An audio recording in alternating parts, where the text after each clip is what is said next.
The morning James Whitmore rode into Garrison, Wyoming, the temperature was 11 degrees and falling, and the sky had the particular yellow-gray color that old-timers recognized as a warning. Snow was coming. Not the light decorative kind that dusted fence posts and made the fields look clean. The killing kind. The kind that came down in walls and stayed for days and buried cattle standing up. He had a list in his coat pocket written in his own hand on a folded piece of brown paper. Rope oats, salt pork, lamp oil, a new file for the saw blade that had gone dull in October. Simple things, the errands of a man who was trying in the plainest possible terms to survive the winter. He had been trying to survive winters for 5 years now, since Clara died. He was getting better at the mechanical parts of it, the cutting of wood, the laying in of stores, the banking of fires against the long cold nights. The other parts, the parts that had nothing to do with heat or food, remained more difficult. He was 38 years old. For Clara, he had spent 12 years as a bounty hunter riding through 6 territories after men who had done things he preferred not to think about too carefully. He had been good at it. He had also been, in a way he could not have named at the time, hollowed out by it, emptied of something essential, the way a tree can stand for years with rot at its core before a wind comes along and proves it. Clara had been the wind, but the good kind. She had found whatever remained in him that was worth saving and had built something around it. For 11 years she had been his north. Then the yellow fever came through in the summer of 1871, hot and indiscriminate, and took her in 8 days, and left him with 40 acres, a house that was too large, and a silence he had not yet found a way through. The town of Garrison was small but busy in the way of all frontier towns that sat at the intersection of a cattle trail and a stage road. 2 saloons, a hardware store, a dry goods, a livery, a church that also served as a schoolhouse, 6 days a week, a doctor's office, and a building that functioned variously as courthouse, jail, and meeting hall depending on the day's requirements. The population hovered somewhere around 300, swelling in summer, with drovers and contracting in winter, to the bedrock of people who had nowhere else to go or no desire to go there. James tied his horse at the rail outside the hardware store and went in. The bell above the door announced him to Mr. Fetterman, who was 60 years old and had opinions about weather that he considered facts. "Gonna be bad," Fetterman said without looking up from his ledger. "Worse since '72. "I need rope," James said. 300 feet if you have it, and a file." He moved through the store gathering his lists while Fetterman talked about barometric pressure and the behavior of certain animals that he claimed could predict weather with more accuracy than the instruments they sold in Denver. James nodded at intervals. He had learned long ago that some conversations required only a body in the room, not an active mind. He was at the counter paying when he heard the noise from down the street. Not an alarm exactly, the town was not in distress, but the sound of a gathering, which in a town this size in December meant something worth looking at. He took his change, gathered his paper-wrapped parcels, and stepped outside. Down at the far end of the main street in front of the building that served as courthouse, a crowd had formed. He could see perhaps 40 people, which was a significant percentage of the winter population. They stood in the cold without complaining about it, which told him something. People did not stand in 11-degree weather for ordinary events. He should have gone to his horse. He had 3 more stops to make and 4 hours of riding home after, and the sky was getting worse by the minute. He told himself this as he walked toward the crowd. At the edge of the gathering, he stopped and looked. On the courthouse steps, a man he did not recognize was speaking to the crowd. The man was perhaps 54, heavy in the manner of men who have never done physical labor, wearing a coat that was too fine for Garrison and too cold for the day. He had the kind of face that had probably been handsome in youth and had curdled into something harder, sharp eyes, a smile that was present as an expression, but absent as an emotion. "Harold Vance," said the man next to James, "a rancher named Dubois who ran cattle 2 valleys over, runs an orphanage over in Casper, comes through a few times a year." "An orphanage," James said. "Labor placement service, he calls it." Dubois's tone was neutral, which itself said something. "Brings children. Ranchers and farmers bid on them for the season. Work contracts, he calls it." James looked at the steps again. Standing behind Vance, he now saw were 5 children. He had not noticed them immediately, which shamed him afterward, though he could not have said exactly why. They were simply there, arranged in a rough line in the cold, wearing coats that were adequate for September and nothing like adequate for today. He looked at them the way a man looks at something he is trying not to understand. The oldest was a boy of 12, broad-shouldered for his age, with dark hair and eyes that moved continuously over the crowd, with the wary, unblinking attention of an animal that has been in danger enough times to stop being surprised by it. He stood slightly apart from the others, not in a way that suggested leadership, but in a way that suggested he had learned not to trust proximity. Beside the boy was a girl of 10. She was the one who held the crowd's attention and probably knew it. She had her mother's coloring, someone's mother anyway. Dark copper skin, black hair cut bluntly at the jaw, eyes that were very still and very watchful, in a face that had decided not to show what it was thinking. She held the hand of a small boy beside her with a grip that was not tender, but was absolute. She would not let go of that hand for anything. The small boy was perhaps 6. He had lighter skin than the girl, the same dark hair, and he was not looking at the crowd at all. He was looking at the ground directly in front of his feet with the focused intensity of someone who had found a safe place to put his eyes and intended to stay there. He made no sound. He did not move except to absorb the girl's grip. At the other end of the line stood 2 smaller children. A girl of 4 or 5 with straw-colored hair, who held herself very carefully, weight distributed in a way that suggested one of her legs did not cooperate fully. And behind her, slightly hidden, a girl of 8, who had a slate board hung around her neck on a leather cord, the way some children wear a cross. She was watching everything. She was writing nothing yet. But her other hand held a piece of chalk, and she was ready. "What does the bidding start at?" someone in the crowd called. $12 for the season, Vance said. "That covers their food and clothing. Labor's included at no additional charge. I have 5 available today." He turned and indicated them with a gesture that was businesslike rather than cruel, which somehow made it worse. "The oldest is Owen Garrett, 12. He's had some trouble with stealing, I'll be honest with you, but he's strong and he knows how to work. The girl is Ada Morgan, 10. Good with younger children, used to outdoor work." He paused. "She has some Indian blood, Comanche her father's side. I mention it only so there are no surprises."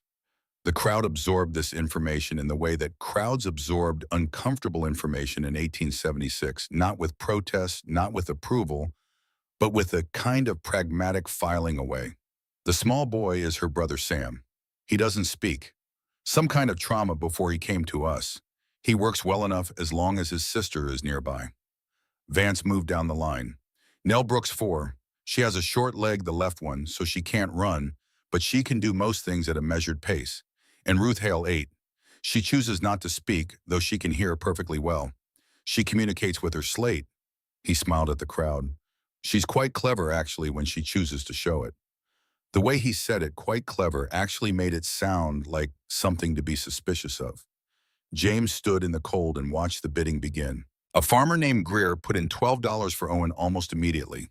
The boy did not react. He watched the farmer assess him with the same unblinking attention he turned it on the crowd cataloging something, though what exactly was impossible to say. Then a rancher from the South County put in $15 for Ada. He was looking at her not as a child, but as a calculation, small but capable looking. Good with younger children, Vance had said. He had 3 young ones of his own and a wife who was struggling. Ada did not look at the rancher. She looked at Shane. Her hand tightened on his. The rancher raised his voice. 15 for the older girl. I don't want the boy. The brother would go separately, Vance confirmed. He can be placed with, take him instead of me. The voice was Ada's, not loud, but clear, absolutely clear in the particular way of someone who has decided to say a thing and will not be talked out of it. The crowd went quiet. Vance turned to look at her. Ada, he said with the tone of a man addressing a misbehaving animal. He needs someone, she said. She was speaking to the rancher now, not to Vance. She met the man's eyes directly, which was something girls of 10 were not expected to do with adult men in 1876.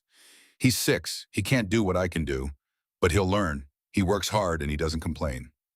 She paused. Take him instead of me. He needs a place more than I do. The rancher stared at her. The crowd stared.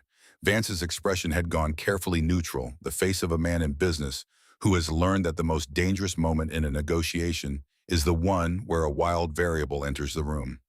James understood what she was doing. She was trying to give her brother away to safety because she did not know if she could keep them together.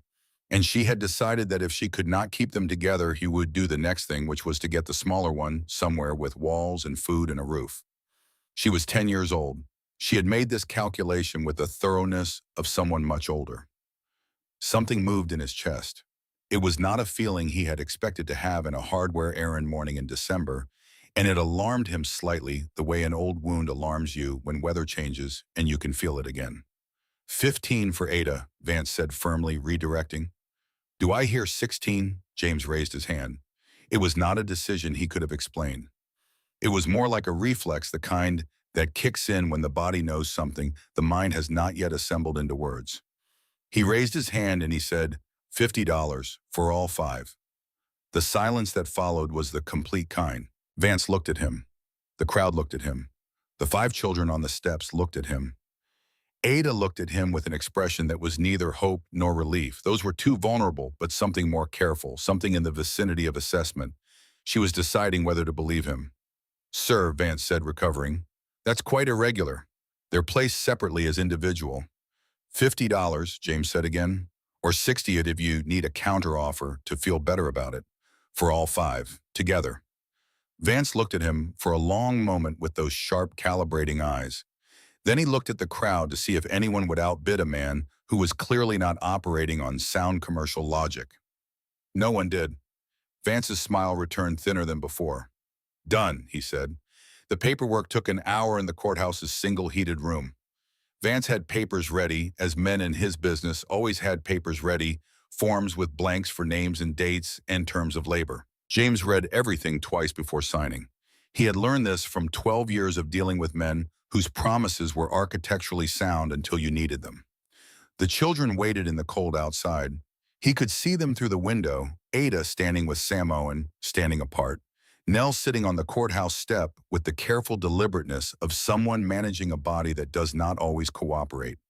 Ruth standing apart from all of them with her slate in her hands and her chalk ready, writing nothing. You understand these are labor placements, Vance said, watching him read. Seasonal. If the arrangement doesn't suit all parties, there are provisions for... I read the provisions, James said. The Indian girl may present some difficulties. Her background... I read the provisions, James said again, without looking up. Vance was quiet for a moment. You're the Whitmore from out on the creek road, the one whose wife died. James looked up then. I asked because it's unusual, Vance said in the tone of a man who asked because it is useful. A single man taking on 5. Most are looking for 1, maybe 2, a specific kind. His eyes moved toward the window. Older boys for farm work mostly. I know what most are looking for, James said. He signed the paper and pushed it across the desk. I'm looking for 5. He had a wagon which was fortunate. He had driven it in for the oats. He brought it around from the livery, and the children looked at it and then at him, and no one moved until he said, get in. And even then they moved with the hesitation of people making a calculation they could not quite finish. Owen climbed into the wagon bed without being asked twice, which James noted. The boy had probably calculated that the worst that could happen in a wagon was the same as the worst that could happen on those steps, and at least in the wagon you were moving towards something different. Ada lifted Nell into the wagon, then took Sam's hand and stepped up herself, settling him between her body and the wagon's sidewall, a position of deliberate shelter. Ruth climbed in, last sat at the far back, and immediately opened her slate and wrote something. James could see it from the driver's seat, one word in careful chalk letters. Why? Ada glanced at it. She looked at the back of James's head. I don't know, Ada said. The drive home was 4 hours on a good day. Today was not a good day. The temperature had dropped further, and the wind had begun to make itself known in the way of winds that had traveled 1,000 miles across open country and had not found anything worth stopping for until now. James kept the horses moving at a steady pace and said nothing. Behind him, he could hear the children arranged in their silence.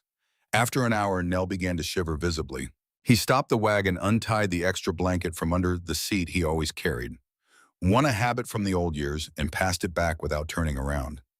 Nell, Ada said quietly, take it. A pause, then the sound of a small body rearranging itself under wool. Another mile. Sam had not made a sound since the courthouse.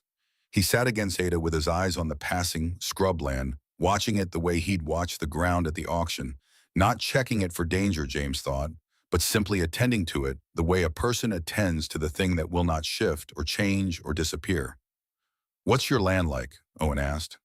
His voice was rougher than you'd expect from a 12-year-old, soured by the particular kind of childhood that had not included many safe places to speak.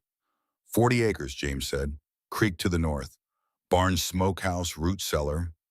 Kitchen garden in the summer. I keep 6 horses and a milk cow and about 30 head of cattle, though we lost some in last year's winter. "We," Owen said. James heard the question in it. "It was we once," he said. "Now it's just the I of it." He kept his eyes on the road. "I suppose it'll be we again." Owen said nothing more. But after a while he moved from the back of the wagon to the driver's bench and sat there not quite next to James, not quite far away, watching the road with those continuous cataloging eyes. The house was large for one person and exactly right for 6. Clara had insisted on the extra rooms, had measured them out herself on the original plans, and had stood in the framed skeleton of the structure pointing at spaces and describing children who would occupy them one day. She had been specific about the children the way some people are specific about things they want badly enough to imagine in detail. She had wanted 5. She had planned for them, let him add rooms every spring, to be ready for them, planted flowers in the summer for the children who were coming. They had never come. The yellow fever had taken her before that particular dream could catch up with reality. James pulled the wagon into the yard as the first real snow of the coming storm began to fall, not flurries, but the steady, purposeful kind that means it, and he got down and tied the horses and then stood in the yard looking at the house and feeling for the first time in 5 years something that was not grief and was not its absence, but was something more complicated than either. "This it?" Owen asked, standing in the wagon bed. "This is it," James said. He took them inside. The house was cold. He'd been gone since dawn, and he went immediately to the kitchen stove and began building a fire. He heard them moving through the rooms behind him. Cautious footsteps on floorboards, the particular quiet of people who are trying to take up as little space as possible. When the fire was going, he turned around. They were all in the kitchen. Even Owen, who had positioned himself near the door in a way that was probably not conscious, but was clearly about exits. Nell was standing with her hand against the wall, steadying herself after the long ride. Sam had not let go of Ada's hand. Ruth stood slightly behind the others with her slate ready. "There are 4 bedrooms upstairs," James said. 2 on each side of the hall. The girls can take the 2 on the east side. Owen, you take the first room on the west. The other's empty. I'll get it ready." He paused. "There are extra blankets in the cedar chest at the top of the stairs.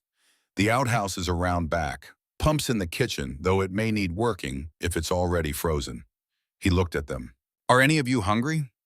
It was a simple question. It should have been a simple answer. Instead, for a moment, none of them moved as if hunger was something they were not sure they were allowed to claim. "Yes," Ada said finally. Not for herself, the word came out like a report, flat and factual, the answer someone gives when they have appointed themselves to answer for a group. "Yes," James said. "All right, sit down." He made soup. It was a simple thing, salt pork and dried beans from the cellar onions, a broth he'd had going since before he left that morning. While it heated, he cut bread and set it on the table and found the jar of butter he'd picked up at the dry goods and set that out too. He was not a fine cook. Clara had been the fine cook, but he could produce something that was hot and filling, which was what was wanted. They sat at the table. He set bowls out and ladled soup and said nothing more, and for a while the only sounds were the fire and the wind that had begun to throw itself at the house with increasing conviction. He was watching Nell when it happened. She reached for the bread, her small hand closing around a piece, and then she stopped. Her whole body stopped, and she looked at him with an expression he recognized, not because he had seen it in a child, but because he had seen it in men he'd tracked through territories where the rules were inconsistent and the consequences were unpredictable. It was the expression of someone waiting for the punishment that must follow the taking of a good thing. She was 4 years old. She was waiting to be hit for reaching for bread. James set his spoon down. He took a piece of bread himself. He buttered it carefully and ate it with the same attention he was using to not look directly at her. After a moment, he heard her begin to eat. He learned to read Ruth's slate writing the way you learn any language slowly at first, then all at once the day the grammar clicks into place. Her handwriting was precise, and her vocabulary was wider than you would expect from an 8-year-old, which suggested either a good memory for words she'd encountered or a habit of reaching for the right one rather than the easy one. She did not write things she did not mean. On the 5th day, she wrote him a question that he had to read twice. Do you have a contract with God too, or just with Vance? He sat with it for a moment. That's a good question, he said. I don't think God uses contracts. I think he operates on something more like debt you owe each other, but the terms are not written down. Ruth erased and wrote, that sounds hard to keep track of. It is, James said. That's what keeps people honest mostly. She erased again, a longer pause. Then I have been keeping track of things, since the spring. Will they matter? He looked at the slate for a moment. He thought about what she might have been keeping track of, and what she was really asking, which was not whether her records had value, but whether he was the kind of person who would use them, or the kind who would set them aside because using them was difficult. Yes, he said, they will matter, I promise you that. She looked at him for a long time with the specific evaluating stillness of someone who has been promised things before and has developed a sophisticated sense of what a promise is worth. Then she nodded once and erased the slate clean and went back to whatever she had been writing before. That first night after he had shown them the rooms and where things were and how the stove worked and what to do if the fire in the downstairs grate went out, he went to the barn. He told himself he was checking on the horses, which were unsettled by the storm. This was partly true, but the barn was also where he had put Clara's photograph framed and hung on the post between the first and second stall because the house felt too loud with her in every room, and the barn was neutral territory, a space that had always been more his than theirs. He stood in the lantern light with snow working through the gaps in the boards and looked at the photograph for a long time. 5, he said. His voice was strange in the large cold space, thicker than usual. You wanted 5. I know you meant it a different way. He put his hand on the frame, not on the glass, not on her face, just on the wood around it. I don't know if I can do this right. I haven't done anything right in a long time, but I'm going to try. He paused. That's what I wanted to say. I think you'd want to know. Outside, the storm put its shoulder into the barn walls and the boards creaked, and somewhere a horse snorted, and then it was quiet again except for the wind. He stayed in the barn for an hour. When he went back inside, he climbed the stairs quietly and checked the rooms. Owen was in his flat on his back, staring at the ceiling with the deliberate wakefulness of someone who had decided sleep was not safe yet. The 2 smaller girls were in the east side room together. Nell had pulled her blanket up to her chin and was already asleep. Ruth sat in the other bed writing on her slate by moonlight, erasing and rewriting whatever private accounting she was doing in the dark. Ada and Sam were in the second east room. Ada had pushed the 2 beds together, and they were both in one of them. Ada with her arm over her brother, awake in the particular alert way of someone standing watch. She looked at him when he appeared in the doorway. Good night, James said. She looked at him for another moment, deciding something. Good night, she said. Nell was the child he understood last and most slowly, which was not because she was the youngest. It was because she communicated in a register he had to learn from scratch. She did not use words primarily. She used proximity, which was its own language. On the days when things were good, she drifted closer to where he was working. On the days when she was unsure, she stayed in the doorways present, but not committed one step either way. He started leaving small things out for her. A smooth piece of river quartz from the bottom of the creek, which he had kept for no reason he could articulate, and which he left on the kitchen windowsill one morning. A ribbon of blue sky fabric from the remnant box in the spare room. A small wooden horse he found in the barn, probably his own childhood thing, or Clara's brother's, Mullen smooth with handling. She collected all of them. She arranged them on her bedroom windowsill with the serious attention of a curator organizing an exhibition. He understood watching her that she was building something not yet a vocabulary, but the foundation under one. A collection of things that were hers that no one could take. A record of the fact that she had been somewhere that was safe enough to leave things out. On the 12th day, she climbed into the chair beside him after supper without being asked and stayed there for an hour while he read. She did not ask for anything. She simply sat. When he closed his book, she looked up at him with those large, pale eyes and said very quietly, I like it here. It was the longest sentence she had addressed to him since they had arrived. I'm glad, he said. I like having you here. She thought about this, the way she thought about things, completely taking her time. Then she nodded and went to bed. 2 weeks passed. They were the strangest 2 weeks of James Whitmore's adult life, and he had lived through some weeks that qualified as strange. The children were careful. Not careful in the ordinary way of children in an unfamiliar place. Careful the way people are careful when they have learned through direct experience that carelessness leads to specific consequences. They moved through the house quietly. They cleaned up after themselves with a thoroughness that was almost military. They asked for nothing they were not certain they were permitted to ask for. He tried to make things clear by making them ordinary. He set times for meals and kept them. He assigned simple tasks. Owen fed the horses in the morning. Ada helped with cooking when she wanted to, which was often. Nell swept what she could reach. Ruth organized things in the kitchen with a precision that suggested an orderly mind working on large private projects. He did not check their work, and he did not punish mistakes, and after the first week, he noticed that they had begun to move through the house slightly differently, with fractionally less of that particular containment. Sam still did not speak. He helped carry wood. He could chop kindling with surprising competence for a 6-year-old. He watched James constantly, not with suspicion, but with the focused attention of someone studying a language they have decided they would like to learn. Owen, by contrast, watched him with suspicion.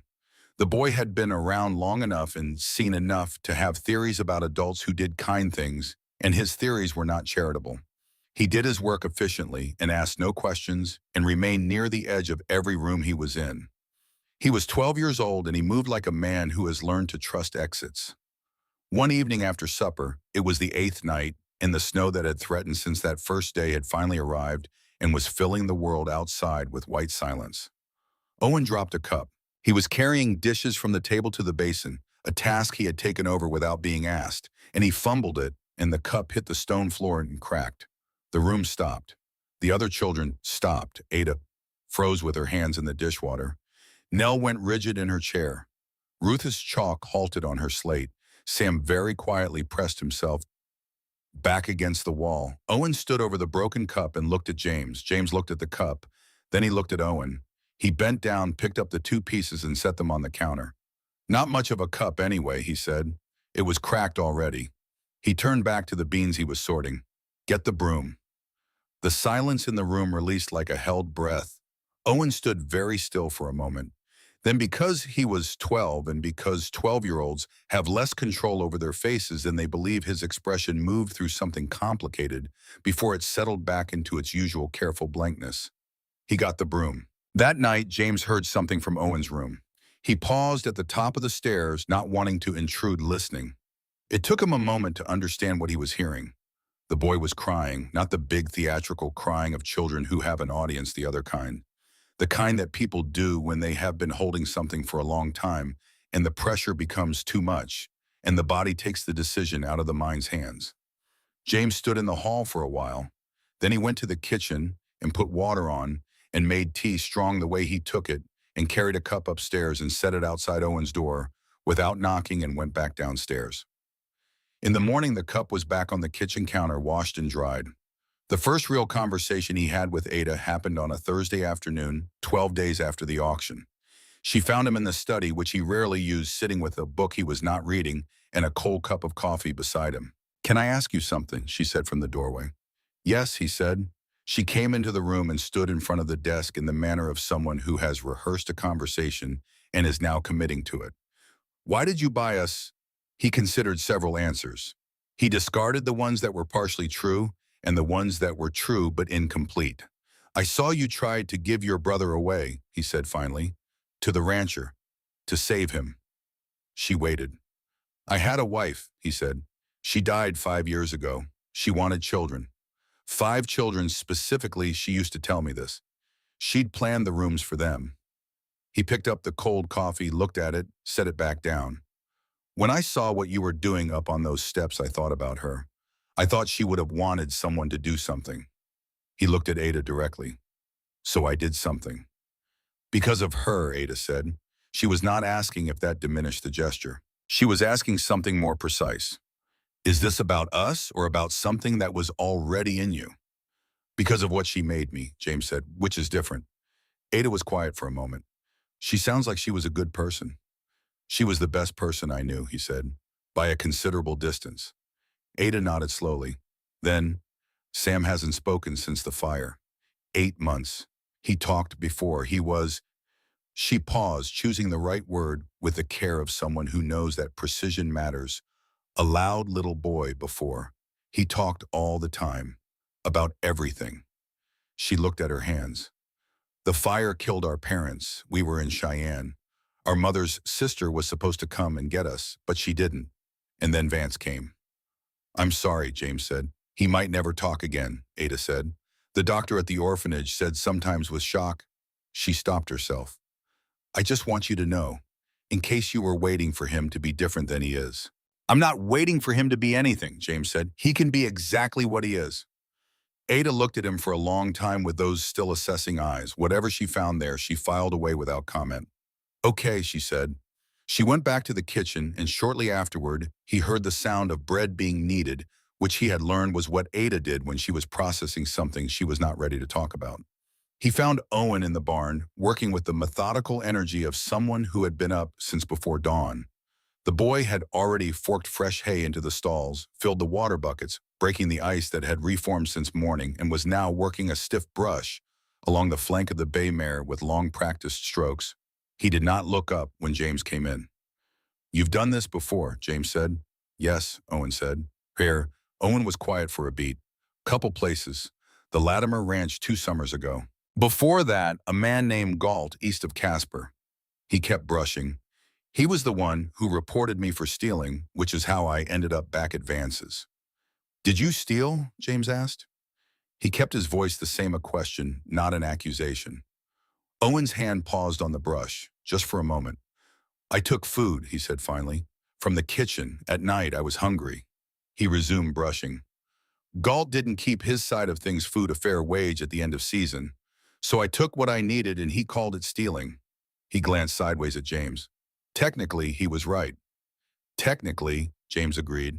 You're not going to tell me it was wrong.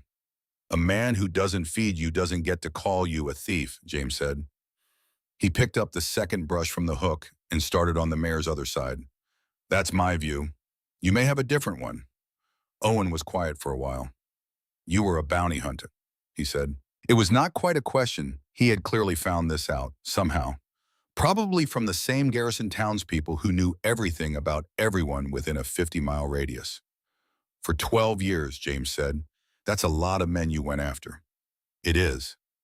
Did any of them deserve what happened to them? James thought about this honestly, the way the question required.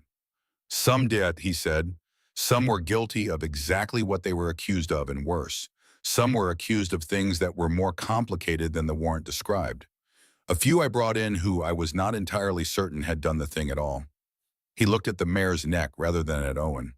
The last few years I was doing it, I thought about that more than was comfortable. That's part of why I stopped. Owen absorbed this. It was the kind of answer that a 12-year-old with his particular history either rejected as self-serving or accepted as honest, and there was no way to know which way he would go until he went. Okay, Owen said. He finished the mare and moved to the next stall. They worked the rest of the afternoon without further conversation, which was James had come to understand over the past 2 weeks its own form of conversation with Owen. The letter came on the 14th day in the mail that arrived with the weekly stage. It was written on thick paper with a letterhead that announced itself as the lay offices of Frederick Doyle, Virginia City, Nevada, now operating a seasonal office in Casper, Wyoming territory. The letter was 3 pages long and its point buried in the particular kind of legal language designed to seem reasonable, while being otherwise was this: the children had been placed with James Whitmore under a labor contract only.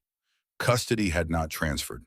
Harold Vance retained all guardianship rights under the statutes governing the Vance Home for Orphans and its affiliates. If James Whitmore wished to discuss formal adoption proceedings, Mr. Vance would be pleased to arrange a meeting to discuss the considerable costs involved. In the meantime, Mr. Doyle advised Mr. Whitmore to review the contract carefully and to note on page 3, paragraph 4, the clause regarding removal of placed children for non-compliance with labor terms or for any reason deemed sufficient by the Vance home. James read the letter at the kitchen table. The children were all elsewhere, Owen in the barn, the girls upstairs.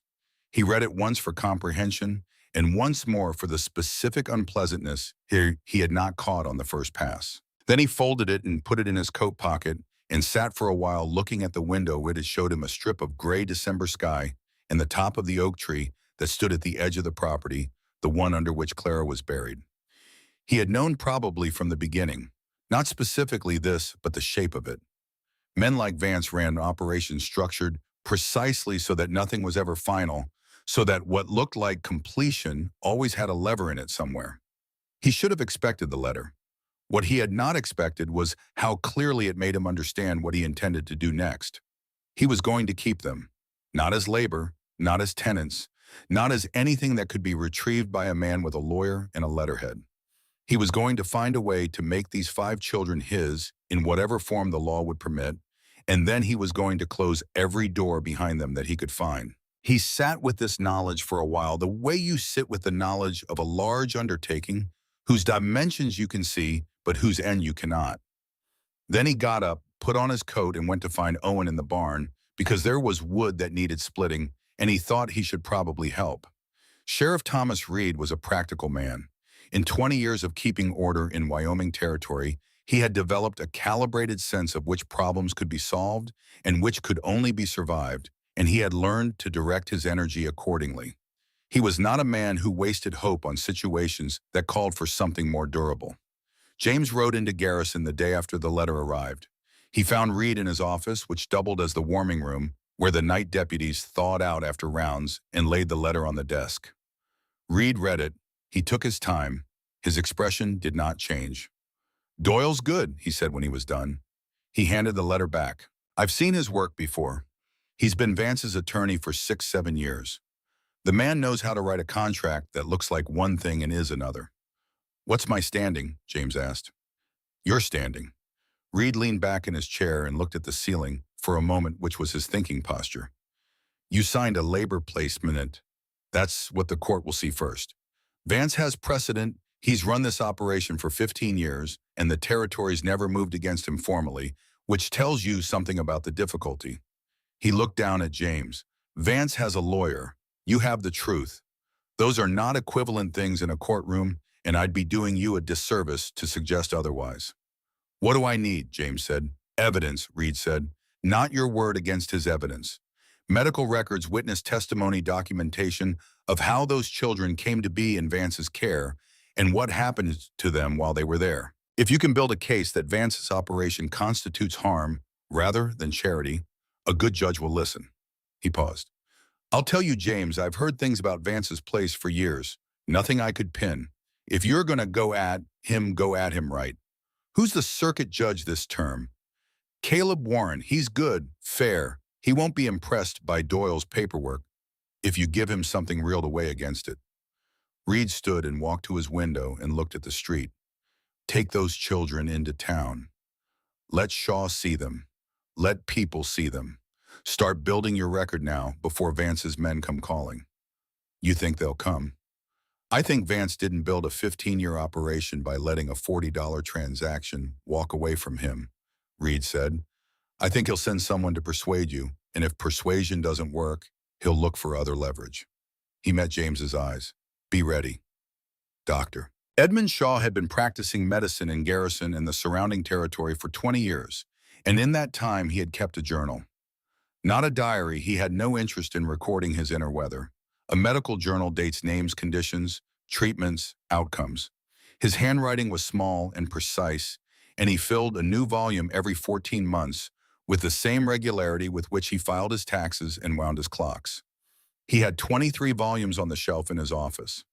James brought the children in on a Thursday morning, 4 days after the letter.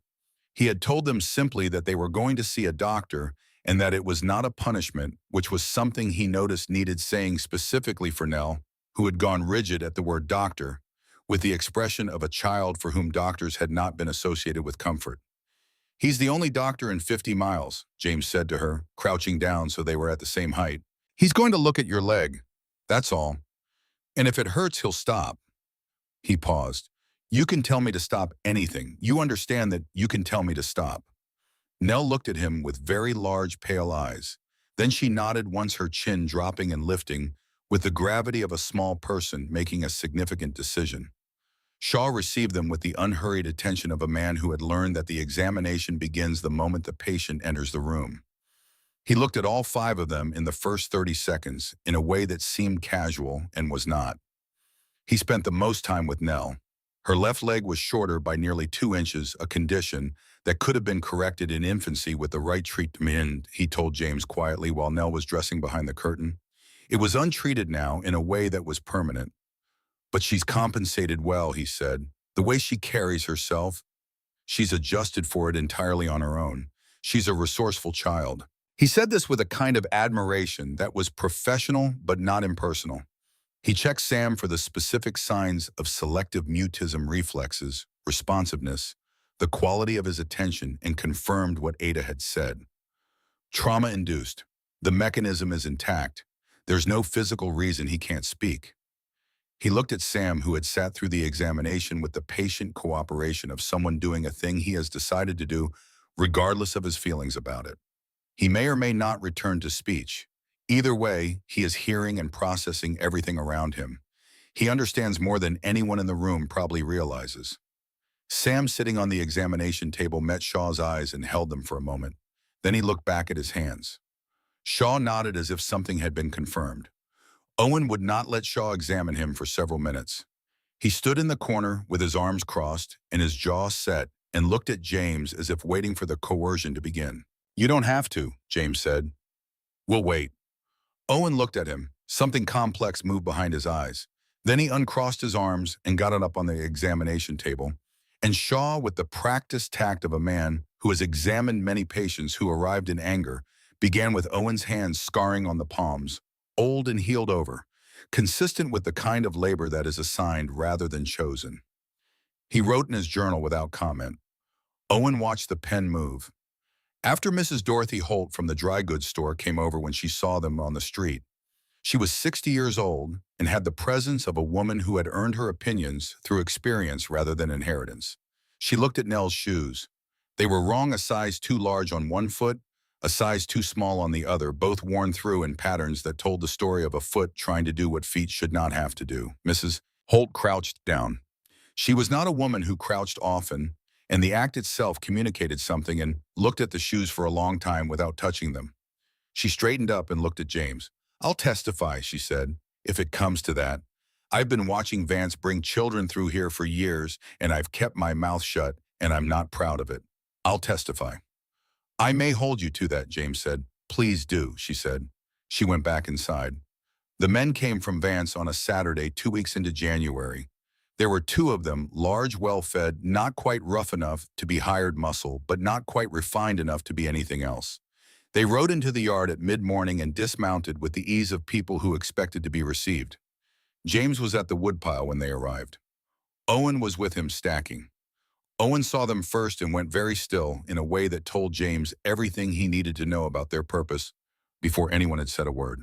"Owen," James said quietly, "go inside, get Ada." Owen hesitated one beat, that cataloging look, and then went. The men introduced themselves as representatives of Mr. Vance's interests, which was a way of not saying what they were without lying about it. The taller one did the talking. He had a friendly manner that was doing a job. "Mr. Vance is prepared to be reasonable," he said. "The children are a considerable investment. Their placement value the time and resources of the Vance home. He's not looking for trouble. He's looking for a resolution that works for all parties." "Meaning," James said, "meaning a buyout is possible. Formal adoption proceedings handled quietly, a fee that reflects the real costs involved." The man paused. "Alternatively, if Mr. Whitmore has reconsidered the arrangement and finds it's more than he expected, there's no shame in that. The children would be returned to Vance's care, and the labor contract would be formally dissolved." "I haven't reconsidered," James said. "The other option—" "I haven't reconsidered," James said again. He drove the axe into the top of the woodpile where it would not slide, a thing he did not do when he was actually splitting wood, and which he did now because it was something to do with his hands that was not what he wanted to do with his hands. "You can tell Mr. Vance that the children are not going back to his care under any circumstances, and that if he sends men to my property again, I'll be talking to Sheriff Reed about it. Now get off my land." The men looked at him for a moment, doing their own calculations. Then they mounted and rode out without further discussion. James stood in the yard for a while after they were gone. Then he heard the door open and looked up to find all 5 children on the porch watching him. "They're not coming back," he said. It was not entirely true, as a statement of fact, and Ada's expression told him she knew that. But she nodded anyway, not as acceptance of the falsehood, but as receipt of the intention behind it, which was something different. The blizzard arrived on the 23rd of January without much additional warning. The sky did not have time to turn its usual yellow-gray. The storm simply announced itself with a wall of white from the north, and within 4 hours had made the world between the house and the barn into something that people who have never experienced a Wyoming blizzard think is an exaggeration until they are standing in it. James had prepared as well as he could. He had run the rope from the house to the barn 3 days earlier when the barometer began its drop, a technique he had learned from the original settlers who had lost people in the years before anyone thought to do it. He had extra wood inside, extra water, extra stores. He had done this before. What he had not done before was do it with 5 children in the house. The first day was manageable. They stayed in, and he made hot meals, and Owen played cards with Nell, a game of his own invention, whose rules shifted in ways that somehow always resulted in Nell winning, which he clearly did deliberately, and which Nell clearly knew, and which neither of them acknowledged because the game was not really about cards. Ruth sat by the window and wrote on her slate, and erased and wrote again. Ada made biscuits, and then made more biscuits, and then organized the dry goods with a thoroughness that improved on what was there. Sam sat near the stove and watched the snow. The second day, the storm intensified.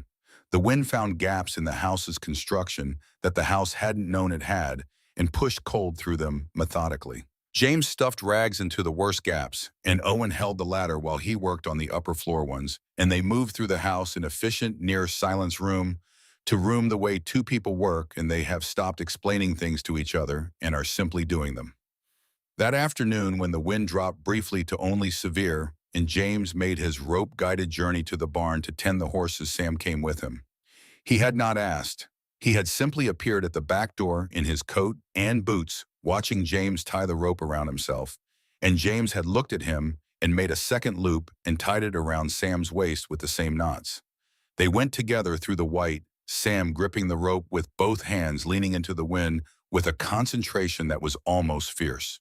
In the barn, with the horses warm and shifting around them, Sam moved to the first stall and put his hand on the mare's nose, the way James had shown him in that first week. The horse dropped her head and leaned into his palm. Sam stood very still. His face had the quality that James had come to recognize over these weeks. Not peace exactly, but the thing that happens when a person who has been holding themselves together for a long time finds something steady enough to lean against. They stayed longer than was strictly necessary. James found tasks to do. The harness needed checking. There was water to break ice from a board in the second stall had worked loose and needed hammering. Sam moved around the barn with the horses helping where he could, and the wind screamed outside, and inside it was warm and smelled of straw and animals and the lamp oil James had topped off. On the way back through the storm, fighting the wind, Sam's hand found James's free hand and gripped it. James gripped back. They made it to the house together. The second night of the blizzard was the one James would remember. They were all in the main room, which was the warmest. He had built the fire up as much as was safe, and they had arranged themselves around it with the blankets from upstairs. Nell asleep on the settee, with Ruth's blanket tucked over her, as well as her own. Ada and Sam on the floor near the hearth, Ada with her back against the armchair, and Sam against her. Owen in the armchair itself, asleep before he probably intended to be, his head dropped to one side at an angle that would hurt in the morning. James had taken the rocking chair that had been Clara's and moved it slightly to the side so he could watch the fire and not need to be the center of anything. He had been sitting there for perhaps an hour, thinking about nothing in the useful way of tired men at the end of a hard day when he heard it. It was barely audible under the noise of the storm. A humming, more vibration than sound, in the particular toneless register of someone humming, not for an audience, but because the body needs somewhere to put something. He looked at Sam. Sam was not asleep. His eyes were closed, but he was humming low and steady, And the melody, once James caught it, was something James had not expected: a lullaby. Something old, something that had probably been his mother's, with the particular shape of tunes that come through families, the way physical traits do not quite like anything else specific to its source.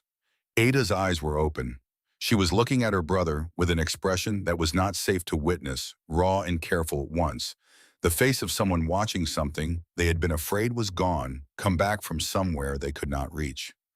James looked back at the fire. He did not move. He sat in Clara's rocking chair and listened to Sam hum the tune that was his mother's, the only thing of her he had left to hold on to, and he felt something shift in the room around him, not dramatically, not with an announcement, but the way the light shifts when clouds move. Some weather had changed. He could not have named what it was exactly. He knew it was not small. The storm ended on the morning of the third day.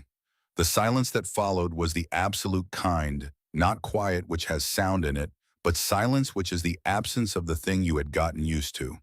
They all heard it and emerged from their sleep in stages, and when James opened the back door, the world outside was a blinding white and completely still. "I'll need to dig out," he said. "I'll help," Owen said immediately, which was the first time in their acquaintance that Owen had offered anything without waiting to be asked. They spent the morning digging paths to the barn, to the outhouse, to the woodpile.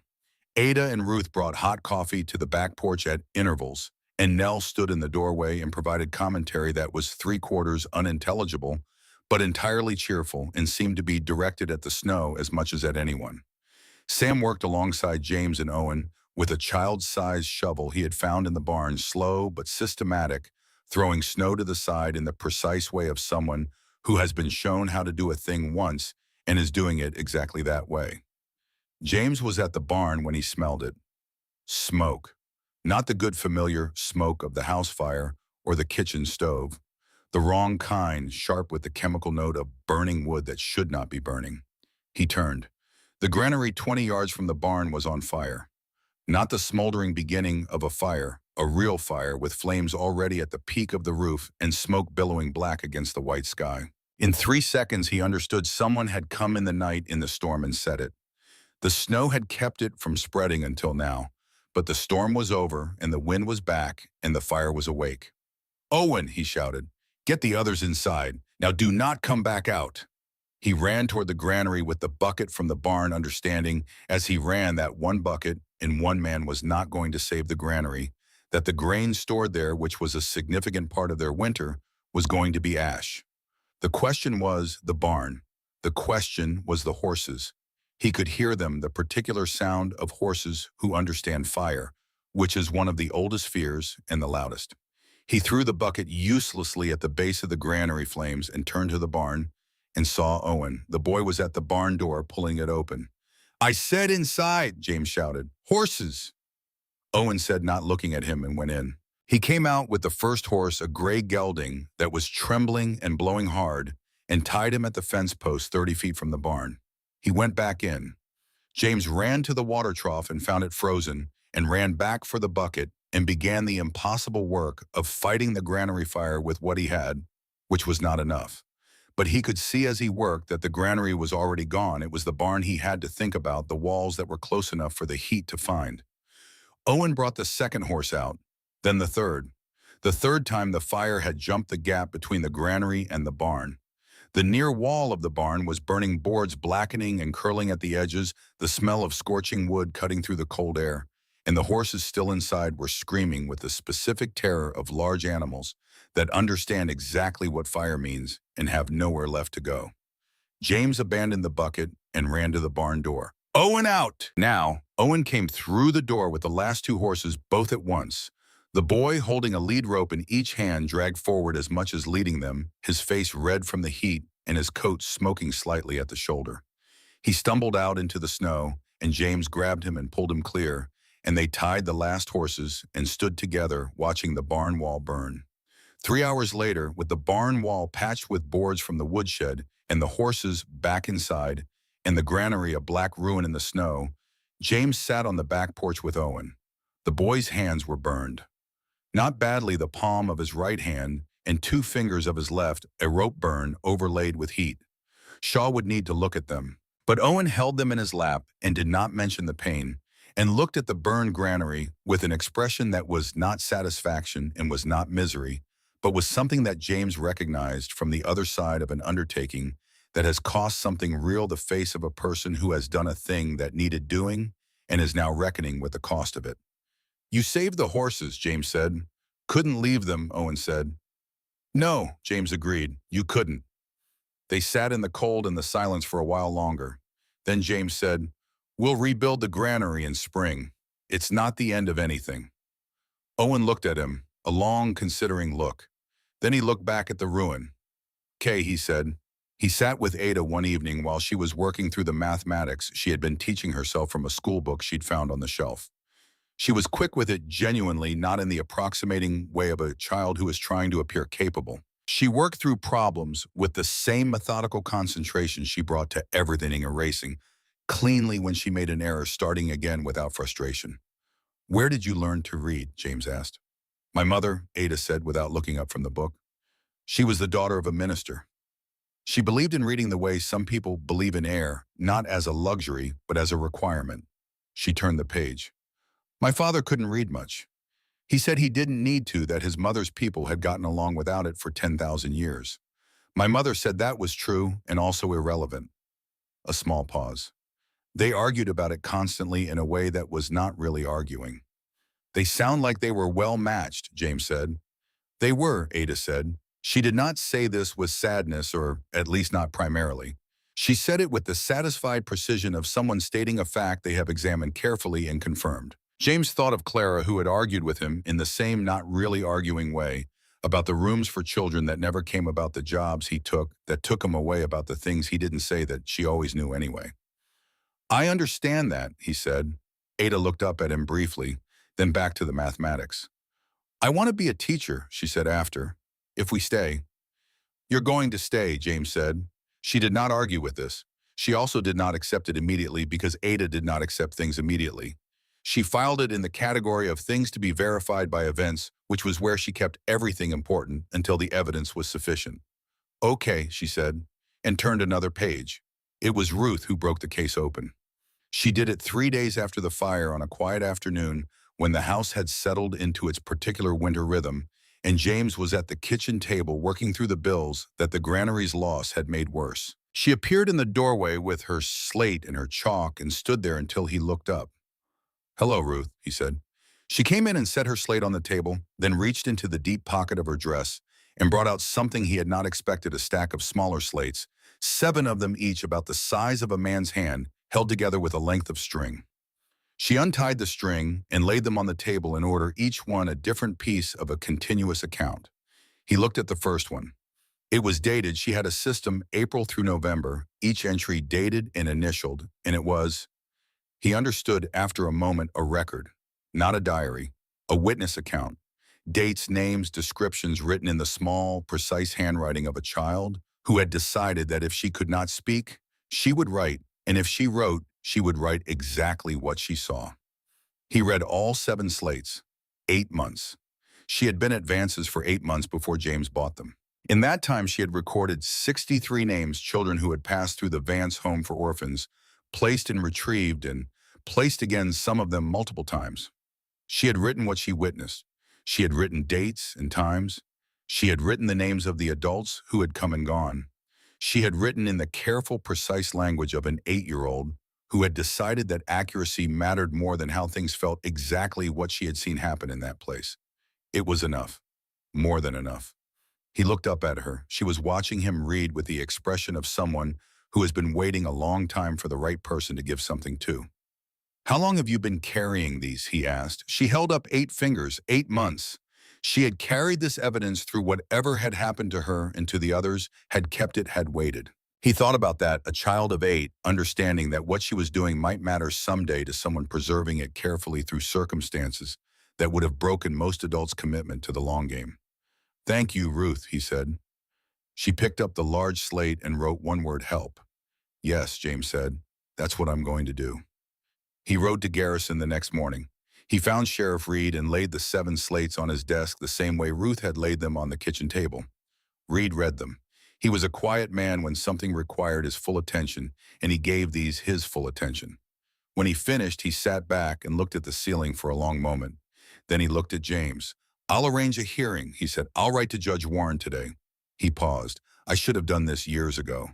"Yes," James said, "but you're doing it now." Owen's written statement was 8 pages long when he finally brought it downstairs and set it on James's desk without a word. James read it that evening by lamplight. It took him an hour, not because the handwriting was difficult, but because it required him to stop at intervals and look at something else for a while. The boy had written in the precise and ornamented way of someone who has decided that the facts are sufficient and that dressing them up would diminish them. He wrote about the Vance home, its population, its rules, its system of punishments that were called by other names. He wrote about the labor placements and what came back from them and what didn't.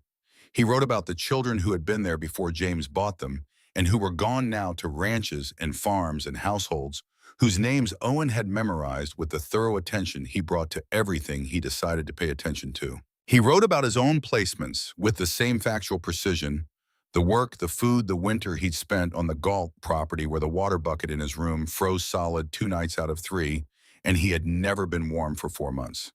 He wrote it without self-pity, which was somehow harder to read than self-pity would have been.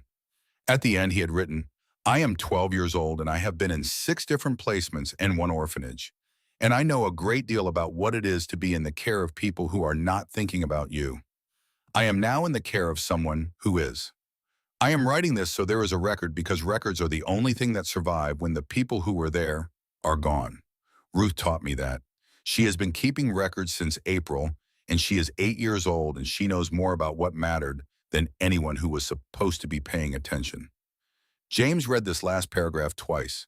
Then he went upstairs and knocked on Owen's door. Owen opened it. He was already in bed, which meant he had been waiting. "This is good," James said, holding up the pages. Owen looked at him with the expression of someone who suspects praise of being a thing it isn't.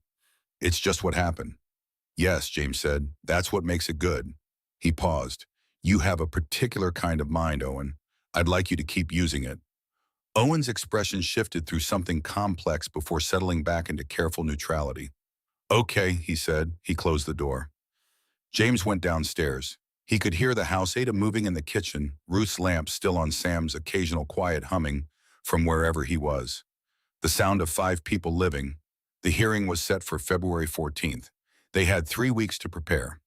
James spent those weeks doing the practical things that Reed had outlined, organizing Shaw's medical records into a coherent document, sitting with Mrs. Holt and taking down her account in writing, reviewing Ruth's slate records and making copies in ink on paper in case the slate surfaces were challenged.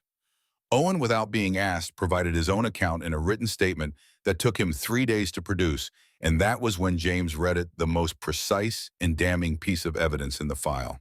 The boy had a memory that was essentially photographic, in a sense of what mattered, that was the product of having had to understand what mattered very early. In the evenings, the house had its own rhythm, now recognizable enough that James had stopped noticing it as a new thing and had begun simply living inside it. Ada cooked beside him now as a matter of course rather than permission. Sam had begun humming during the day as well as at night, not words but sound, a continuous quiet presence that was, Shaw had said at the last visit, a very good sign. Owen played chess with James after supper with an intensity that was the first thing James had seen in the boy. That was not cautious, he played to win every game, and sometimes did. Nell had begun collecting things. Small things, feathers, interesting pebbles, a piece of blue glass she'd found near the woodpile. She arranged them on the sill of her bedroom window with a curatorial seriousness that suggested either a nascent scientific mind or an aesthetic sense that had not yet found its language. Possibly both. Ruth worked on a longer document.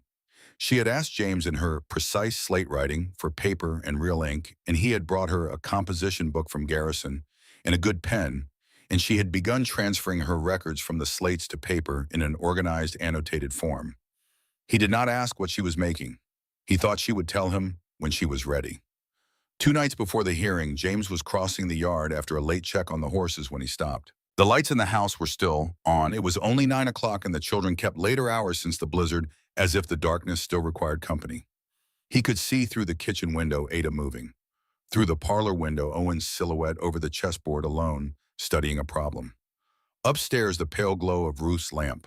He stood in the cold yard and looked at his house full and lit, an occupant, and he understood something that had been assembling itself over these weeks without his awareness. This was not an arrangement.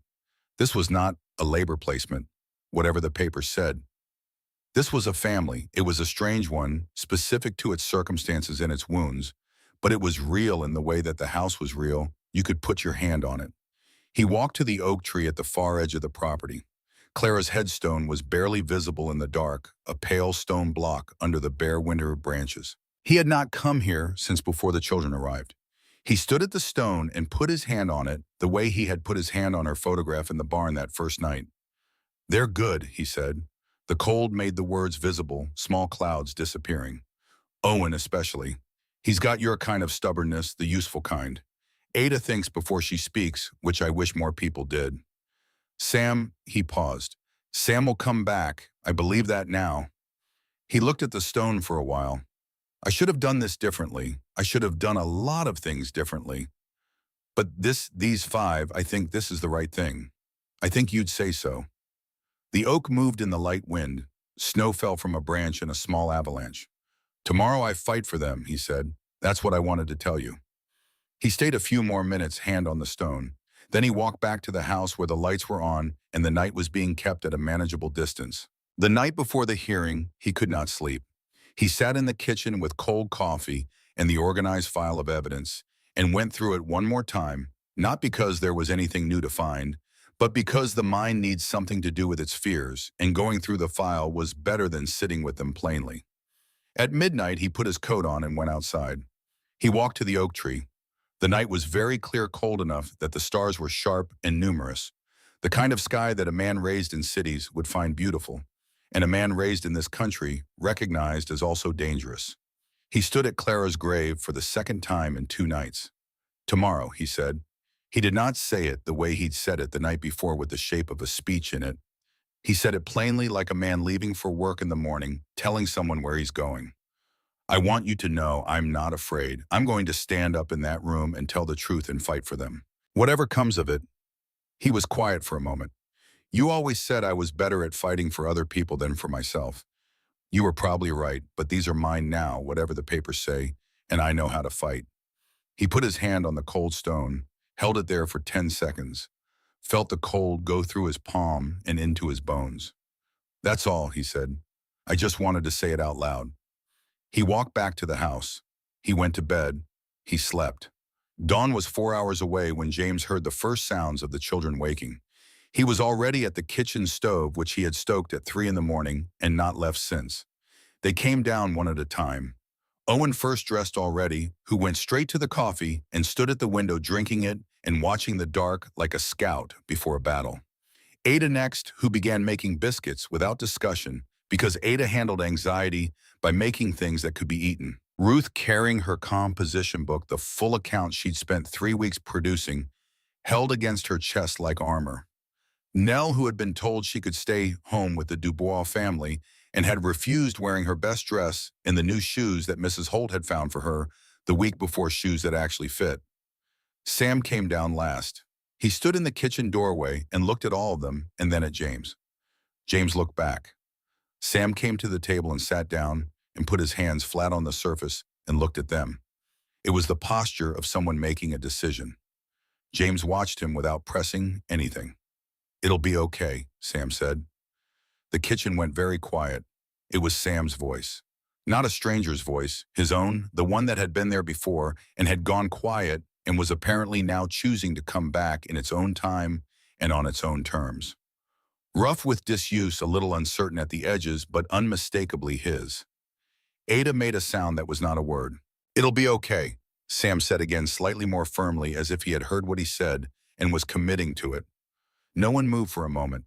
Then Ada crossed the kitchen in 3 steps and put her arms around her brother and held him with the grip of someone who has been holding on for a long time and is now gripping the real thing rather than the memory of it. Owen turned back to the window.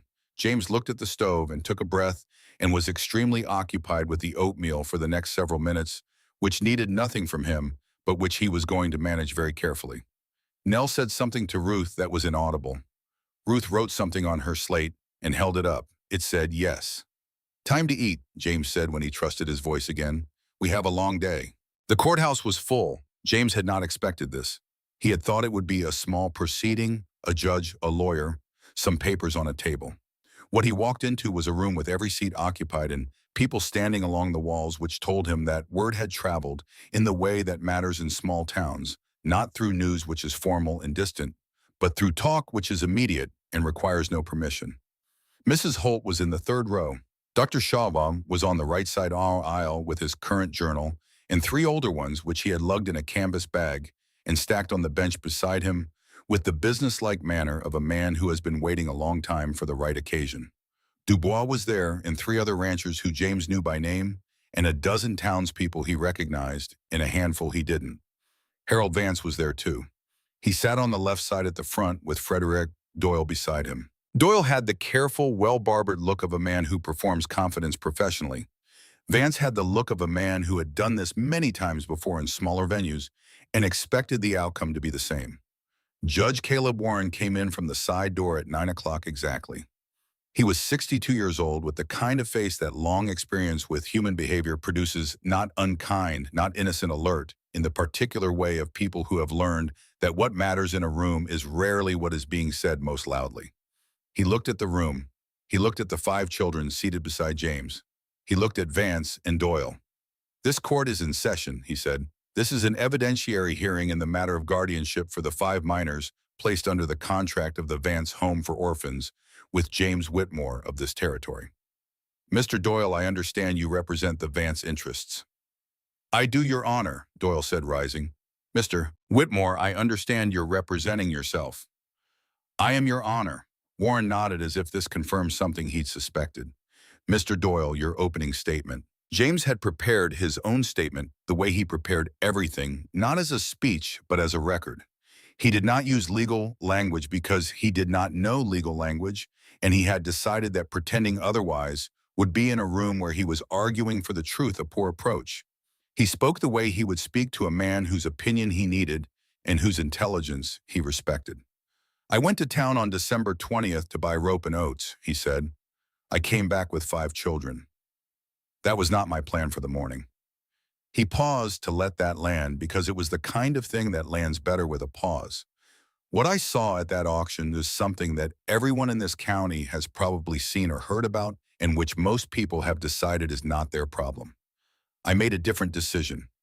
I am here today asking this court to recognize that decision as something more than a labor contract. I am not a father," he said. "I have not been. I have not had any practice at it, and I have made every mistake available to a man in my position, and I expect to make more." He looked at the 5 children seated beside him. "But I know what these 5 people need. They need what every person needs, a place that is theirs, a person who will stand up for them, enough food and warmth and time to become whatever they are going to become." He looked back at Warren. "I am asking this court to let me give them that, not as labor, as mine." The room was quiet. Doyle argued for 20 minutes after that. He was precise and technically accomplished, and James watched Warren's face while Doyle spoke and read in it what he thought he was reading. Warren was a man who had presided over a great many proceedings and had a finely developed sense of which arguments were being made in good faith and which were being made in the service of something other than the truth. He let Doyle finish. He thanked him. Then he turned to James and said, "Is there anything further you'd like this court to consider before recess?" "Just one thing," James said. He reached into his file and brought out a sheet of paper. Not the file's formal contents, but a list he had made himself by hand the night before. "I have 63 names here. Children who passed through the Vance home in the 8 months before I purchased these 5. Ruth Hale documented them. I don't know where all of them are now. I don't know what happened to them." He set the paper on the judge's table. "But they were there. They are real, and I would like their names to be part of this court's record, whatever the outcome today." Warren looked at the list for a long moment. His expression did not change, but something in the set of his jaw did. "They are entered into the record," he said. "We'll take our recess."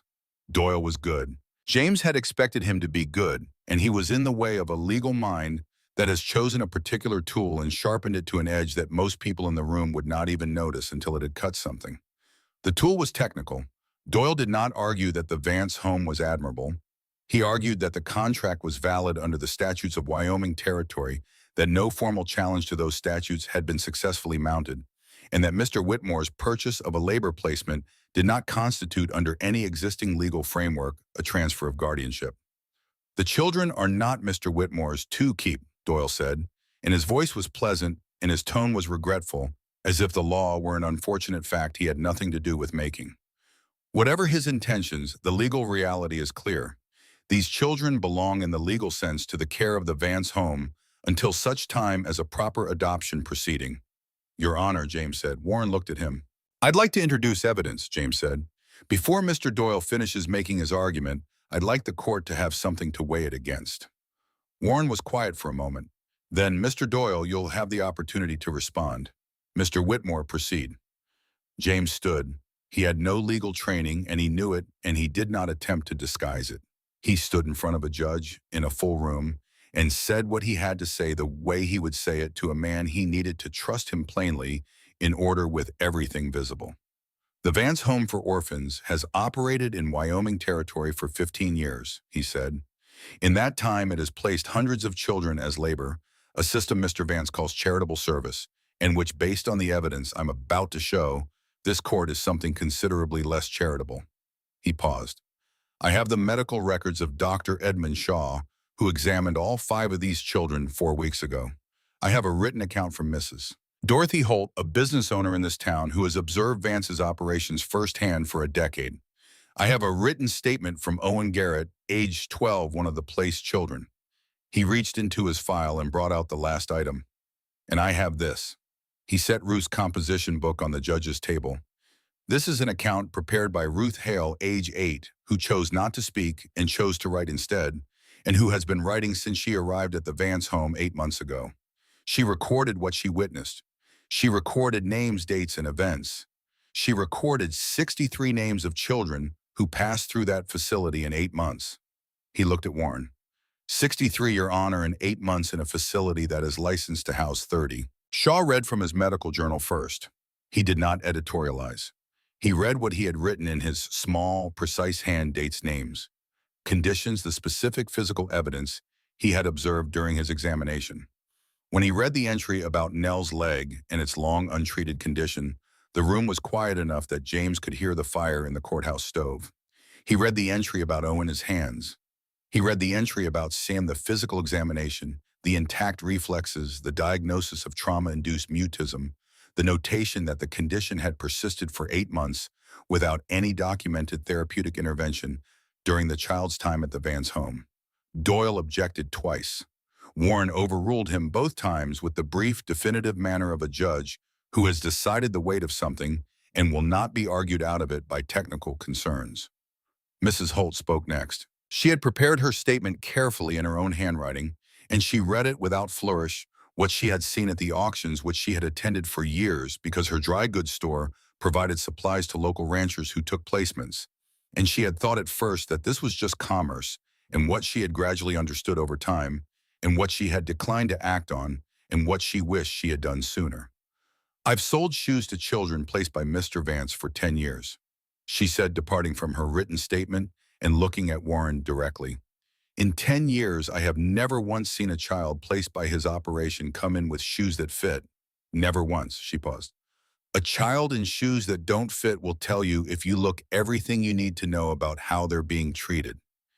You just have to look." She sat down. The room absorbed this. It was Ada who changed the hearing's direction.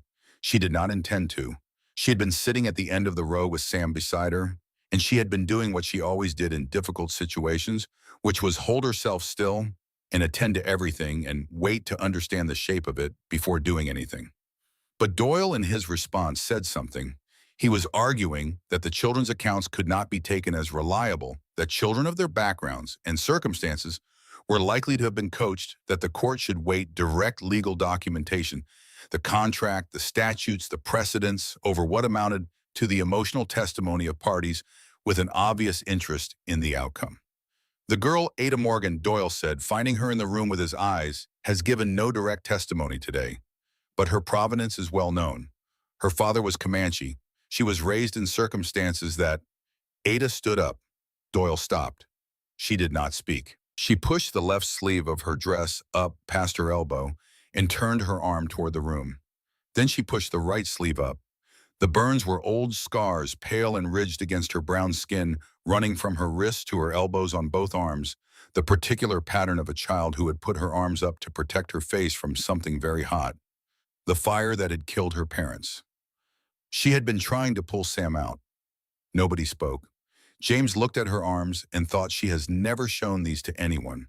She has been in my house for 7 weeks and she wears long sleeves every day.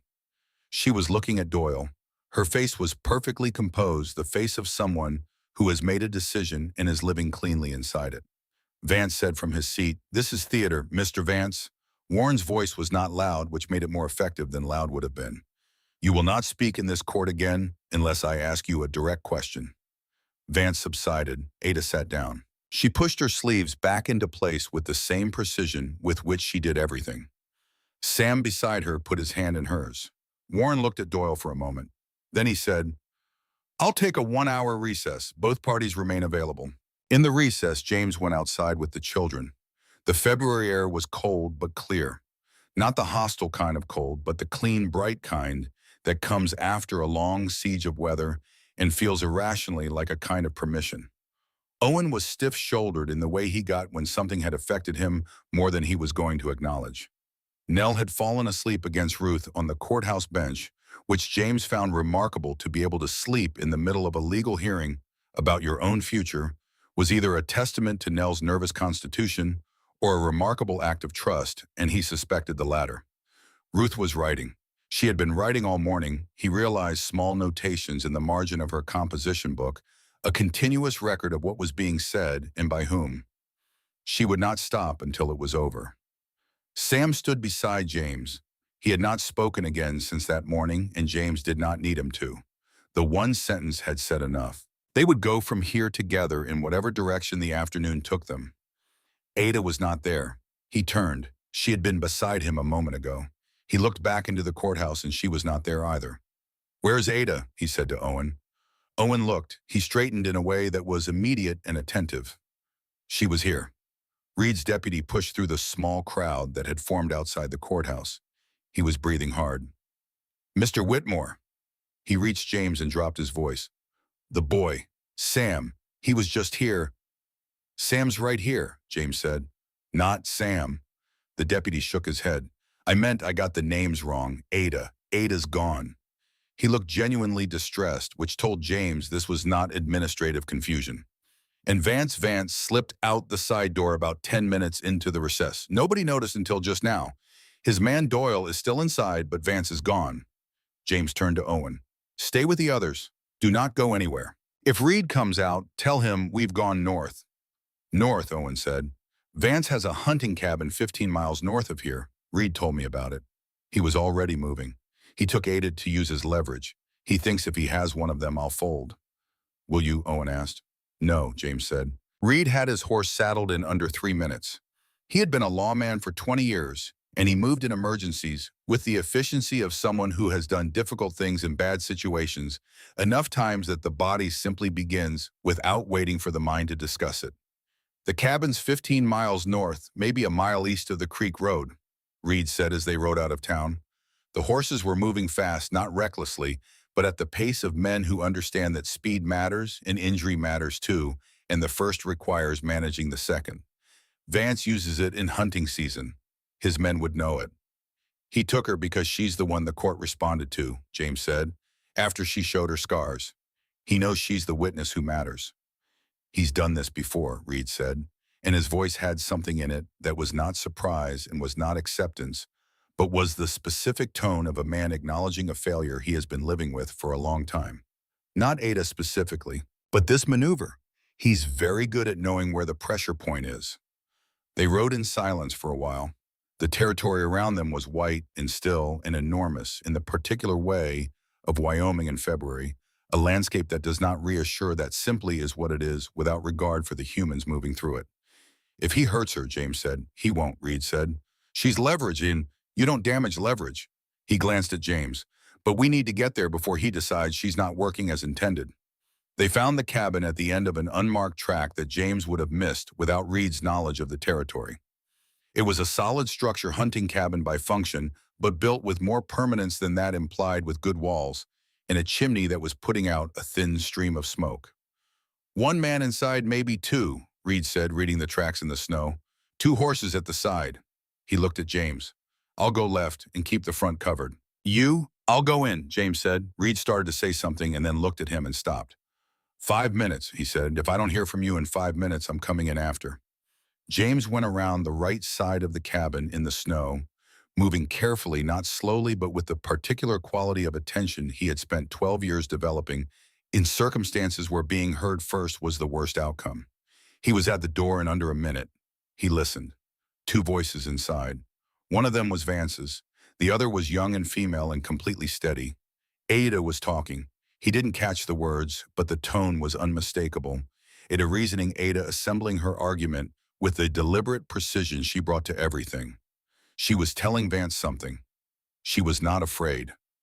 She was, from the sound of it, being entirely clear about what she thought his situation was. James kicked the door open. There were two of them, Vance and a hired man, the tall one from the yard visit. Ada was at the far side of the room, standing against the wall, arms crossed. Vance was in the center. The hired man was between Vance and the door, and his hand went to his coat in the first instant, but James already had his revolver level, and the man looked at it and made the calculation that this was not a man with a gun who could be talked out of it, and his hand came out empty. James, Vance said with the practiced smoothness of a man who has been in tight situations before and knows that the most dangerous thing you can do is let the other party's temperature escalate. This isn't what it looks like. It looks like a man who took a 10-year-old girl from a courthouse during a legal proceeding, James said. He kept the gun on the hired man because the hired man was the variable. Vance he was less worried about. Vance was a creature of leverage, not violence. It looks exactly like what it is. Ada, James said without taking his eyes off the room. I'm all right, Ada said. She was already moving toward him, not hurrying, not running, walking with the contained purpose she brought to everything, as if she had been waiting for the door to open and was now simply continuing with her afternoon. She reached him. She stopped beside him. Were you talking to him when I came in? James said. I was explaining his situation, Ada said. The legal aspects. I've been listening to everything in that courtroom all morning. James looked at Vance. Vance looked at Ada with an expression that, for the first time, was something other than calculation. Let's go, James said. Reed met them outside. He looked at Ada and at James and did not ask questions. He looked at the cabin door, which was still open, showing Vance and his man inside. Mr. Vance, Reed called, you'll want to come with me now. We can do this quietly or we can do it loudly. Your choice. A long pause from inside, then Vance came out. They returned to Garrison in the late afternoon, the sun already going flat and orange behind the western ridges. Vance and his man rode ahead of Reed with their hands where they were told to keep them. James rode beside Ada, who sat her borrowed horse with the same settled composure she had brought to the entire episode. What were you saying to him, James asked, when I came in? I was telling him about Roos Records, Ada said. The 63 names. I was explaining to him that the hearing would have those names in its official record by the end of today, and that Judge Warren would be writing to other territories, and that the thing he had built over 15 years was going to end. Not immediately, maybe, but it was going to end. She paused. I wanted him to know that before you came. James rode in silence for a moment. You're 10 years old, he said. I know how old I am, Ada said. James looked at her. The western sky was red behind her, and she was riding with her chin up the way she did. And for a moment she looked so specifically herself, so entirely Ada particular and complete, that the thing in his chest that had been moving since that first day in Garrison moved again, and he thought, I did not choose her. I chose to step in. She chose the rest. You did well, he said. I know, Ada said. The ride home from Garrison took 4 hours and felt like 20 minutes. He could not have said afterward what they talked about, or whether they talked at all. He had the impression of voices and cold air, and the particular quality of winter light in late afternoon, going golden and low, and the horses moving steadily through it, and the 5 of them occupying the wagon with a different weight than they had occupied it 2 months ago on the first ride. On that first ride, they had been strangers in proximity, careful with each other in the way of people who do not know yet what the other person will do. On this ride, they were something else. He did not have the word for it immediately. He found it eventually in the dark of the kitchen that night, when the children were all asleep upstairs and the house was quiet and full. At once they were his. Not in the way of property, not in the way of labor. His the way a person's history is theirs, inalienably, permanently, across whatever distances and changes come after. He had found 5 people, and they had found 1 person, and all of them were changed by it in ways that could not be unmade. He sat at the kitchen table with his cold coffee for a long time. When he finally went to bed, he lay awake for a while listening to the house. Owen's room was directly above the kitchen, and he could hear the creak of floorboards as the boy turned over. Owen was not a still sleeper, which James had noticed was sometimes how it went with children who had spent years alert to their environments. He was sleeping more deeply than he had in the first weeks. The pacing had slowed. He could hear nothing from the girls' rooms, which meant everyone was asleep. He could hear, or thought he could hear, which was perhaps the same thing, the sound of the house itself, its boards settling in the cold, the particular vocabulary of a structure that has been through weather and standing and is still standing. He thought about what Warren had said at the steps: temporary guardianship pending proceedings.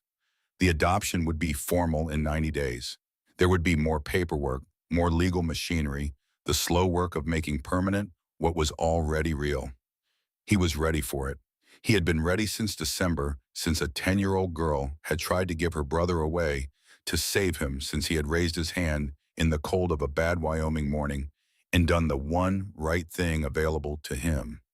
He closed his eyes. Outside, the February night was cold and clear. The stars were sharp. The creek at the north edge of the property was frozen solid, but underneath the ice, the water was still moving, carrying everything forward, which was what water did. Judge Warren reconvened the hearing at the courthouse steps because the room inside had been sitting closed for 4 hours and was insufficient for the crowd that had remained and grown during the afternoon. The children stood beside James in the February cold. Owen had James notice position himself on the outside of the group as he always did, but now with his body angled toward the others rather than away from them. The position of someone guarding a perimeter rather than keeping one exit open. Small things. He noticed them. Warren stood on the toe step with the case file in his hands and the town of Garrison arrayed before him, and he read his preliminary findings in the direct, unfussy manner of a man who has made up his mind and sees no reason to dress the decision in more words than it requires. The evidence presented today in the matter of the 5 minors currently in the care of James Whitmore is substantial and consistent, Warren said. Dr. Shaw's medical records document physical conditions consistent with neglect and overwork in children who were in Mr. Vance's care. The eyewitness account of Mrs. Holt corroborates a pattern of practices that this court finds troubling. The written record prepared by Ruth Hale is remarkable in its detail and will be formally entered into the territorial record. He paused. Mr. Vance will be held for questioning in connection with today's incident involving the removal of a minor from a legal proceeding. That matter will be addressed separately. Vance, flanked by Reed's deputies, did not move. With respect to guardianship, Warren continued, this court finds that the labor placement contract as structured does not serve the welfare of the minors involved and is in conflict with the spirit, if not currently the specific letter, of territorial child welfare statutes. It is the recommendation of this court that formal adoption proceedings be initiated, and it is the order of this court that temporary guardianship of Ada Morgan, Sam Morgan, Owen Garrett, Ruth Hale, and Eleanor Brooks be placed with James Whitmore of this county effective immediately pending those proceedings. The crowd did what crowds do when they have been waiting for something right to happen. James stood in the noise and looked at the 5 children beside him. They were looking back at him. Nell had begun to cry, which for Nell meant a single tear that she appeared to find both undignified and unavoidable. Owen was looking at a fixed point somewhere above the crowd's heads. Ruth had her chalk out and was writing something on her slate that she then held up not for James but for the crowd for the occasion enough. Ada was still, in the particular way she was still when something had happened that she was going to need a long time to properly believe. Sam tugged at James's sleeve. James looked down. "Do we go home now?" Sam asked. "Yes," James said. "We go home now." The years between the adoption and the funeral were ordinary in the way that the best lives are ordinary, full of the specific weight of daily things, of seasons and harvests, and winters survived of arguments resolved, and illness endured, and celebrations that seemed small at the time and enormous in memory. James remarried in 1882 to a woman named Margaret Ellison who had taught school in the territory for 12 years and who regarded the 5 children with the same direct practical intelligence she brought to everything. She was not Clara. She was not trying to be. She was exactly what she was, which was right for the years that followed. Owen was the first to leave the valley. He was 20 and he left in the way that people leave when they have been confined long enough, not from unhappiness, but from the pressure of a life that is larger than its current container. He wrote letters from San Francisco and then from ports that James had to look up on the maps he kept in the study. The letters were infrequent but dense. Owen wrote the way he did everything with complete attention and no wasted words. Every letter was a portrait of a place. Every letter ended the same way: "I will come home when the sea is finished with me." He was true to his word. Nell surprised them all, which was something Nell did regularly throughout her life in the manner of a person who has been underestimated so consistently that they have stopped correcting the assumption and simply proceed. She apprenticed to Shaw at 16, which he agreed to with the brisk efficiency of a man who recognizes quality when it presents itself and has no patience for the social machinery that would ordinarily prevent it. She was better than him at diagnosis by the time she was 25, which he told her directly, which was the compliment she valued most. The formal adoption was completed on the 15th of May, 1877, on a morning when the creek that ran the northern edge of the property was running high with snowmelt, and the meadow between the house and the tree line was the color that Wyoming meadows are for about 3 weeks a year before the summer heat burns the green out of them. Judge Warren came out to the property for the signing, which was irregular but not unprecedented. James had asked him if it was possible, and Warren had said it was possible, and that he'd have done it anyway, which James understood to mean that the man had been paying attention to what had happened over the winter and had his own feelings about it. They signed the papers at the kitchen table. All 5 children were there. Ruth had dressed as if for a formal occasion and was writing in her composition book.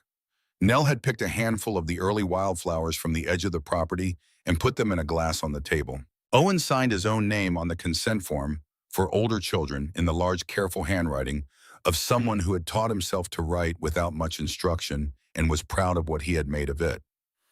Ada signed her name, and then Sam's. He was too young to sign legally, which meant she signed for him as his older sibling, a formality that she performed with the focused gravity she brought to things that mattered. "Done," Warren said, signing last. He looked at them all. "I performed a great number of legal proceedings in this territory. This one I'm particularly glad to have been part of." He shook James's hand, nodded to the children, and rode out. They stood in the kitchen. Outside, the creek was running and the meadow was green, and the sky was the deep, unclouded blue of a good Wyoming morning. Nell was still holding her flowers. Sam was looking at James with the expression he had developed over the winter. The one that James had come to understand was not watchfulness, but its opposite, the look of someone who has found a fixed point to stand near and is no longer afraid that it will shift. "Well," James said. "Well," Ada said. Owen got up and went to start the morning chores, which was how Owen marked occasions that had affected him by doing something useful. Ruth opened her composition book. Nell put the flowers back in the glass and went to help Owen, because she generally went to help Owen, now a development that Owen accepted with the studied indifference of a 12-year-old who is secretly pleased. Sam stayed at the table with James for another minute. "I have a question," Sam said. He spoke more every day now, not the flood that Ada had described from before, but steadily finding his way back to language, the way you find your way back to a room you have been locked out of for a long time. "About before I stopped talking." He looked at his hands. "Do you think I was scared? Because I don't remember being scared. I just remember the quiet." "I think you were very scared," James said. "And I think the quiet was what you found to live inside while you waited to be less scared." He paused. "That's not a bad thing to have done. That was a smart thing to do." Sam considered this carefully. "Okay," he said. He got up and went to help Owen and Nell, trailing his hand along the wall, as he went the habit he had kept from winter, not from needing the wall, but as if he liked to feel the house as he passed through it. James sat at the table for a few minutes alone. Outside the window, the meadow moved in the light, wind bright and ordinary and entirely itself. Nothing extraordinary about it, except that it was his, and now it was theirs, and the house at his back was full of sound. James Whitmore died in his 74th year on a Tuesday morning in April in the bedroom where he had slept for 30 years with the windows open and the sound of the creek coming through on the clean spring air. He had been ill for 6 weeks, and he had been entirely himself through all of it, clear-minded and uncomplaining, curious about what came next in the way of a man who had never been afraid of uncertainty as long as he knew where he was coming from. All 5 of his children were there. Ada was 44 and had spent the last 15 years teaching school in the territory she had grown up in, working specifically with children who came from circumstances she recognized. She had never moved far from Garrison. She had married a man named Hector Cruz, who was a surveyor and who had over 20 years demonstrated the specific kind of patience that Ada required in a partner, which was the kind that did not ask her to be less than she was. They had 3 children of their own. Sam was 40. He was a rancher now running the Whitmore property with the help of his own family, a wife and 4 children, the youngest named Clara, which had been his own choice and which he had explained to no one and had not needed to. He spoke easily, continuously, with the quality his sister had described from before, loud and generous with words as if language were something that should be shared freely. Owen was 51. He had left Wyoming at 20 and gone to San Francisco and had spent 2 decades at sea and had come back at 40 with weathered hands and a quietness that was different from his childhood silence, not defended but chosen. He had built a house a mile from the Whitmore property and spent most of his time there growing things. He was at his father's bedside first and left last. Ruth was 47. She had published 3 books. The first was a practical manual on the education of deaf children. The second was a historical account of the territory's early settlement that was used in schools. The third was the one people remembered her for, a memoir of her childhood and the winter of 1876, and the 5 children and the man who had bought them all. She had called it 5 Orphans and 1 Father. Nell was 44. She had become a doctor. Not a physician, she had never had the access to formal medical training that would have made that possible, but the closest practical equivalent, a frontier practitioner who had apprenticed under Shaw for 6 years and had served the county and 3 surrounding ones for 18 years since. She had Shaw's understanding of the body as something to be respected and worked with, and she had her own addition to that, which was the understanding that people in pain needed to be seen as well as treated. She had learned that from James, though she had never said so. She did not need to. The funeral was held on the Saturday of that week. The church that also served as a schoolhouse was full, which had been true for James's wedding to his second wife, Margaret, in 1882, and for the baptisms and graduations and celebrations of 30 years of a family's ordinary life in the territory. There were 30 people in the immediate family now. There would be more. Sam spoke at the graveside. He had never been afraid of speaking, and he was not afraid of it now, though his voice was different than its ordinary self, thicker, slower moving through each sentence with more care than usual. He was not our father from the beginning, Sam said, looking at the stone that now bore James's name beside Clara's. He was a man who was going to buy rope and oats. He was a man who had not been happy for a long time and who found a way forward in a thing that was not about him at all, which I think is how the best things happen. He paused. We were 5 orphans. He was 1 father. Together we were enough. I want that on the record. Ruth, standing to his left, wrote it in the small notebook she always carried. She was already writing the last chapter. Ruth Whitmore's memoir, 5 Orphans and 1 Father, was published in 1903 when she was 49 years old. In the final chapter, she wrote about the January night of the blizzard when Sam had hummed their mother's song, and about the February morning when Sam had spoken for the first time in 9 months, and about the courthouse steps and the documents signed at the kitchen table in the May meadow and the 30 years that followed. She wrote about Owen's careful silences and Ada's precision and Nell's remarkable accumulation of small, beautiful things. She wrote about James in the way she had written everything since she was 8 years old, which was plainly and in order and with the conviction that accuracy was the highest form of respect. She ended the final chapter with the words her brother had spoken at the graveside, the words that had come from him not as eulogy, but as simple truth. We were 5 orphans. He was 1 father. Together, we were enough. She did not try to improve on them. Some things arrive already complete. She simply wrote below the sentence in the only first person she had ever used in 30 years of writing, "I was there, I saw it. This is what happened. The book found its readers. It still has them."